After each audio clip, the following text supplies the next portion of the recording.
Hello friends, അപ്പോൾ എന്തായാലും Renu Sudhi big boss ഹൗസിലുള്ള ഒരു അടി ഉണ്ടാക്കിയിരിക്കുകയാണ്. നിങ്ങൾ എല്ലാവരും കണ്ടവർ, റിവ്യൂ പറയുന്നവരും എല്ലാവരും പറഞ്ഞിട്ടുണ്ടാവും. അപ്പോൾ കണ്ട് കാണുമായിരിക്കും. എന്തായാലും ഞാൻ ഇവിടെ ഉണ്ടായിരുന്നില്ല അടി ഉണ്ടാകുന്ന സമയത്ത്. അപ്പോൾ അല്ലാതെ തന്നെ ഞാൻ അല്ലാണ്ടുള്ള ക്ലിപ്സ് ആണ് കണ്ടത്.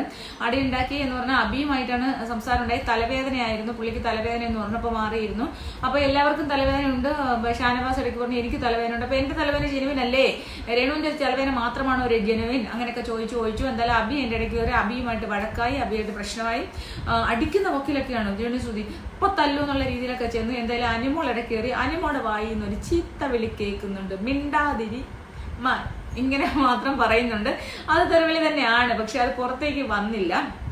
അപ്പോൾ എന്നിട്ട് ചോദിക്കുന്ന നിങ്ങൾക്ക് തലവേദനയാണെങ്കിൽ, ചേച്ചി നിങ്ങൾക്ക് തലവേദനയാണെങ്കിൽ നിങ്ങൾ എന്തിനാ ഇങ്ങനെ കിടന്ന് അലറുന്നത്, ഇങ്ങനെ ഒച്ച വെക്കുമോ തലവേദനയുള്ള ആൾക്കാർ? അത് കറക്റ്റ് ന്യായമായ ചോദ്യം.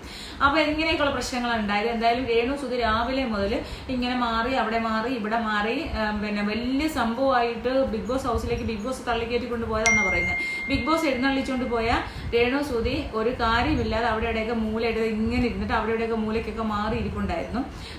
ഒരു ആക്റ്റീവ് അല്ലായിരുന്നു. ഈ ഒരു ടാസ്ക് കൊടുത്തിട്ട് ആ ടാസ്കിന്റെ സ്റ്റാർ തട്ടിപ്പറിച്ചെടുക്കണമായിരുന്നു. അതിന് പോലും മാറിയൊക്കെ നിൽക്കുമായിരുന്നു. അപ്പൊ അതും ഒരു കളിയും കളിച്ചില്ല. അപ്പൊ അങ്ങനെയൊക്കെ നിൽക്കുന്ന ഒരാളായിരുന്നു. പക്ഷെ എന്തായാലും ഇന്നൊരു വഴക്കൊക്കെ നടന്നു. എന്നിട്ട് രാത്രി ഫുഡ് കഴിക്കുന്ന സമയമായപ്പോഴത്തേക്ക് ഇപ്പം അനിമോളുമായിട്ടൊക്കെ ആണല്ലോ വഴക്ക്. അപ്പൊ അവരിരുന്ന ഡൈനിങ് ടേബിളിൽ ഇരിക്കാതെ രേണു സുധി മാറിപ്പോയി ഒരു സ്ഥലത്തിരുന്ന് ഫുഡ് കഴിക്കുന്നുണ്ടായിരുന്നു. അപ്പോൾ അവരെല്ലാം വിളിച്ചു, എന്താണ് ചേച്ചി ഇങ്ങോട്ട് വന്നിരിന്ന് അവർ വിളിക്കുന്ന സമയമായപ്പം പുള്ളിക്കാരി നടന്ന് ഇങ്ങനെ വരുന്നുണ്ട്. പക്ഷെ എല്ലാവരും അവിടെ ഡൈനിങ് ടേബിളിൽ ഇരുന്ന് ഫുഡ് കഴിക്കുന്നു. പക്ഷെ രേണു സുധി മാത്രം അവിടെ ഒരു ഭിത്തിയിൽ ചാരി ഇരുന്ന് കഴിക്കുമായിരുന്നു. അപ്പോൾ തന്നെ എന്നിട്ട് വന്ന് അവർ വിളിച്ച സമയത്ത് വന്നിട്ട് ഒരു കോർണറിൽ ഒരു സോഫയിൽ പോയിട്ട് ഇരുന്നിട്ട് ആ സോഫയിൽ ഇരുന്നിട്ടാണ് ഇരിക്കുന്നത്. ബാക്കിയുള്ളവരെല്ലാം ഡൈനിങ് ടേബിളിൽ ഇരിക്കുന്നത്. അനിമോൾ അപ്പോഴത്തേക്ക് ചെയറിൽ നിന്ന് എഴുന്നേറ്റ് എന്നിട്ട് അനിമോൾ അവിടെ നിന്ന് കഴിക്കുന്നത്. അപ്പോൾ വഴക്കിൻ്റെ ഭാഗമായിട്ട് ഇരുത്ത കണ്ടില്ലേ, അപ്പോൾ അവിടെ ഇരുന്നിട്ടാണ് പുള്ളി ഫുഡ് കഴിക്കുന്നത്.